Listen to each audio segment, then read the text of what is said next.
Hey, what you doing here? অপেক্ষা। মানে কার অপেক্ষা? তুই তো ভালো করে জানিস। ইয়া খোদা, তার মানে পরাগ তুই তুই আমার কোনো কথা শুনবি না, তাই তো? আচ্ছা নীল, আমাকে নিয়ে তোর এত ভয় কেন? তুই জানিস ভালো করে এই দুনিয়াতে আমার কেউ নেই। তাই বলে পরাগ? নীল, ছোটবেলায় আমি আমার মা বাবাকে হারিয়েছি, বড় হয়েছি এক চাচার বাসায়। সেখানে যে খুব ভালো ছিলাম তাও না, অনেক কষ্টে এই ইউনিভার্সিটিতে ভর্তি হওয়ার সুযোগ পেয়েছি। তাছাড়া তোর ফ্যামিলিরও অনেক সাপোর্ট ছিল। দেখ, শুনতে হয়তো খারাপ লাগবে, তারপর আমাকে বলতে হচ্ছে, আমার বাবা কিন্তু তোকে হেল্প করছে শুধুমাত্র তোর ব্রিলিয়ান্সের কারণে। নীল, তোরার সাথে সম্পর্ক রাখার কারণে আমার পড়ালেখায় তো কোনো ক্ষতি হচ্ছে না, তাই না? আরে সেটা হলেও আমি তোকে বাধা দিতাম না। প্রেম ভালোবাসা সবার জীবনে আসতেই পারে, দ্যাটস ভেরি সিম্পল। কিন্তু যেই সম্পর্কটা নিজের জীবনের জন্য হুমকি হয়ে দাঁড়ায়, সেটা কতটুকু যৌক্তিক? আমার কাছে মনে হয় কি জানিস, আমার কাছে মনে হয় ওই ইলিয়াস চৌধুরীকে তোরাই সবচাইতে অযথা ভয় পাস। একটা অসহায় ছেলের দুইটা হাত কেটে ফেলছে, তারপরেও বলতেছিস আমরা অযথা ভয় পাই? শোন, আমি যতটুকু জানি তোরা ওই ছেলেটিকে ভালোবাসেনি, ওটা ওয়ান সাইডেড লাভ ছিল। So what? শুধুমাত্র এতটুকু অপরাধের কারণে একটা ছেলে দুইটা হাত কেটে ফেলবে? ভাই, কপাল কপাল কপাল বলে একটা কথা আছে না, কপালের লিখন তো কেউ খণ্ডাতে পারবে না, তাই না? আইসি আমার কপালওয়ালা। তোর কি মনে হয় তোর রাজকপাল, তুই পারবি? আমার পিছে ফেরার কোনো সুযোগ নেই।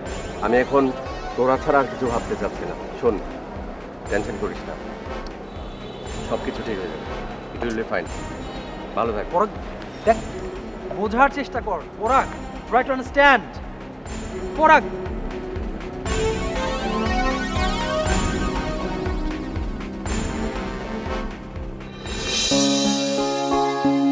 ভাইয়া দেখেছো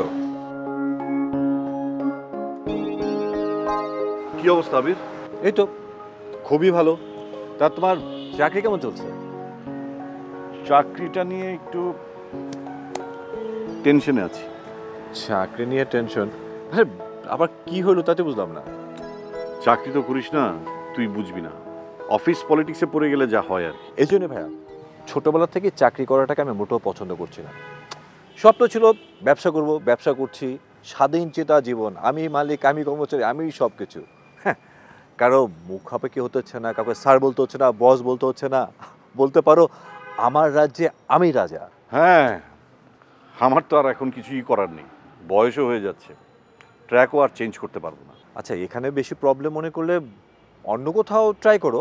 আবির, তুই তো জানিস ইলিয়াস চাচার কাছে গিয়ে দাঁড়ালে এক চুটকিতে আমার সব সমস্যার সমাধান হয়ে যাবে। কিন্তু আম্মা? জানি, সমস্যা তো আম্মাকে নিয়েই। আম্মা তো ইলিয়াস চাচাকে দু চোখও দেখতে পারে না। তা না হলে ইলিয়াস চাচা কিন্তু আমাকে বলেছিল পুঁজিবারটা লাগলে তার কাছ থেকে নিতে। তার যে ইকোনমিক্যাল সলভেন্সি, মনে করো হিউজ পরিমাণে একটা টাকা নিতে পারলে ব্যবসাটা কিন্তু চাঙ্গা করা যেত। ইলিয়াস চাচা কিন্তু এটা এখনো চায়। আচ্ছা, আমরা যদি গোপনে চাচার সাথে যোগাযোগ করি? না না ভাইয়া, আমার মনে হয় সেটা ঠিক হবে না। কোনো এক সময় যখন আম্মা জানতে পারবে তখন কিন্তু খুব কষ্ট হবে। আম্মার কথা ভেবে ইলিয়াস চাচার সঙ্গে যোগাযোগ করতে পারছি না। আচ্ছা, তুই হামিদকে চিনিস? হামিদ? হামিদ হামিদ আচ্ছা, এটা কোন হামিদ? হামিদ ওই যে কমিশনারের কি যেন হয়, একটু গুন্ডা প্রকৃতির লোক। ও হ্যাঁ, চিনি তো ভাইয়া, কিন্তু কি হয়েছে? ওদের দুজন লোক আজ আমাকে ধরেছিল। তোমাকে? হ্যাঁ। কিন্তু কেন? আমি নিজেও একটু অবাক হয়েছি। আমাদের বাসার সামনে এদিকে ঘুরঘুর করছিল। কি বলো, এইদিকে? হ্যাঁ। আচ্ছা, কি চায় ওরা? ঠিক বুঝলাম না, কোনো একটা মেয়েকে খুঁজছে, ওই হামিদের নাকি আত্মীয়। মেয়েটার মাথায় নাকি সমস্যা আছে, বাসা থেকে পালিয়েছে। বলো কি? সেই রকমই তো বললো, বাকিটা যাই না। তুই থাক, আমার একটা জরুরি ফোন এসছে।